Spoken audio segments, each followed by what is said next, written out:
Hey guys, my name is Jonah Brucker Cohen. I graduated at ITP in '99. Internet boom, yeah, right. And I'm talking about my work looking at disruption, hacking, and networks. And I've been working over this last 10 years since I graduated at ITP. So this is an internet cafe, I love internet and tacos. But been looking at things like subversion and consequence in my work. What happens when you add physical consequence to the web? What happens when you think about information in a different way, adding tangibility to online data? Also done some work in social media, so repositioning it and thinking about how you could use online media to think about old media, and also hacking out obsolescence. So we've done Catherine Morawaki over there, who's also ITV alum. We've been doing a workshop the last 14 years at this point, looking at hacking. So disrupting digital space. This is a telegraph built in 1832. And I'm interested in looking at how Neil Postman says the telegraph removes space as thinking about information. I'm interested in how we actually bring that space back to digital media, how we actually introduce the journey back to online space. And I built this project actually while I was a fellow here at ITP called Crank the Web, and it's a hand crank where you actually have to download by hand and manually download. So your email in the morning. And it takes bandwidth and it makes a material, it emphasizes physical interaction in a world where everything is really automated, and it resuscitates old technology that makes us think about current tech. So that's one area. This is me actually an old office over there in the morning. Then I'm looking also at how we think about network presence, and this is a project I built called Living Infrastructure that was actually installed a couple months ago in Canada, Toronto Museum that's being torn down for high price housing. But it's a drill that actually destroys a building every time the building's website gets a hit. So it actually starts destroying the building, tearing it down.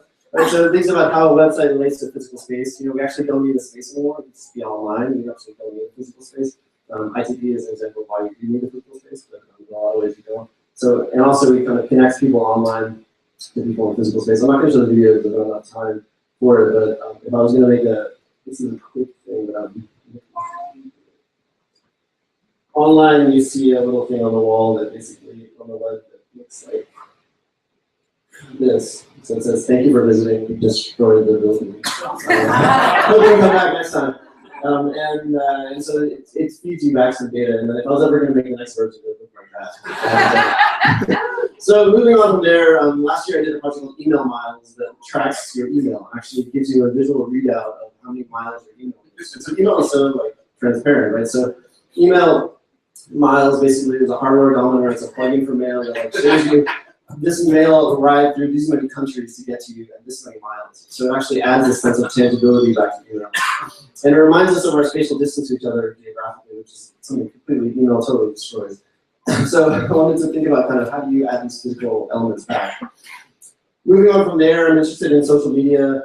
Catherine Morawaki and I did a project with a Whitney last couple years ago called America's Got No Talent, or we challenge the way that social media feeds into TV. And this is a quote about Twitter that I like. The best thing to engage, honestly, marketplace to Twitter, to never use the word engage, honestly, marketplace. And it's basically about how Twitter is destroying us in a lot of ways, of turning us into this broadcast medium. So America's Got No Talent was a visualization of the shape of an American flag that rated these TV shows based on their Twitter presence. And it kind of was a horizontal bar graph in that way.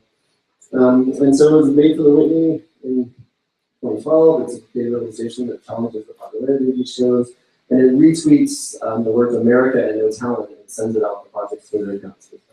Kind of like a tweet back. And then finally, the last project is a Scrap Our Talent, which is a workshop that Catherine and I developed in 2003 that we've been holding all over the world, definitely inspired by ITP and thinking about how you can get technology into the hands of people who actually want to use it for interesting things and also challenge the way it's used. We developed it back in 2003, which is interaction design without any skill at all, so you don't actually have to learn anything. And we held the workshops over 66 times and 1,405 comments, so all over the place. Just to finish up, here's a vending machine I hope I never see. Facebook buy a friend. But looking at disruption networks as a guide, I'm really interested in these concepts: subverting network ubiquity. How do you deconstruct network associations to provide a relationship? How do you replace context to challenge interactive experiences? How do you misdirect the metaphors that we experience online? So use those to actually disrupt the conventions that we use. And also finally, challenge the constraints part of the networking business. That's it. Thanks, guys.